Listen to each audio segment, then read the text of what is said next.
ভারত তার নিজের দেশের যেখানে সংখ্যালঘুদের নিরাপত্তা দিতে ব্যর্থ, সেখানে বাংলাদেশ নিয়ে এত মাথা ব্যথা কেন ভারতে? বাংলাদেশের সংখ্যালঘু নিয়ে অনবরত অপপ্রচার চালিয়ে যাচ্ছে ভারতের কট্টর হিন্দুত্ববাদী সংগঠনগুলো। অপপ্রচারে মেতেছে ভারতের ক্ষমতাসীন বিজেপি ও তার সহযোগীরা। ভারতের এই আচরণ বাংলাদেশের অভ্যন্তরীণ বিষয়ে হস্তক্ষেপ এবং স্বাধীনতা সার্বভৌমত্বের বিরুদ্ধে হুমকি।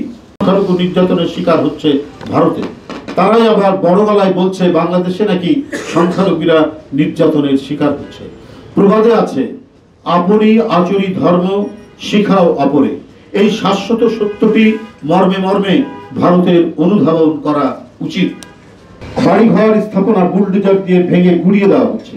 শুধু মুসলমানই নয়, দেশটির খ্রিস্টান সম্প্রদায়ও আক্রমণের লক্ষ্যবস্তুতে পরিণত হয়েছে।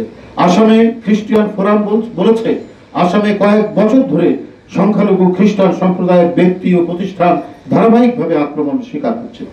ভারত সরকার তার প্রতিবাদ বা প্রতিকার করে না।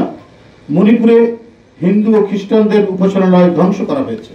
হিন্দুরা খ্রিস্টানদের উপাসনালয় ধ্বংস করেছে। স্থানীয় ট্রাইবাল লিডার্স ফোরামের বরাত দিয়ে প্রতিবেদনে বলা হয় 250টির বেশি গির্জা পুড়িয়ে দেওয়া হয়েছে। ভারতে অহিন্দু জনগোষ্ঠী মুসলিম, খ্রিস্টান ও শিখ সম্প্রদায় যৌথভাবে সাম্প্রদায়িকতার হুমকির সম্মুখীন।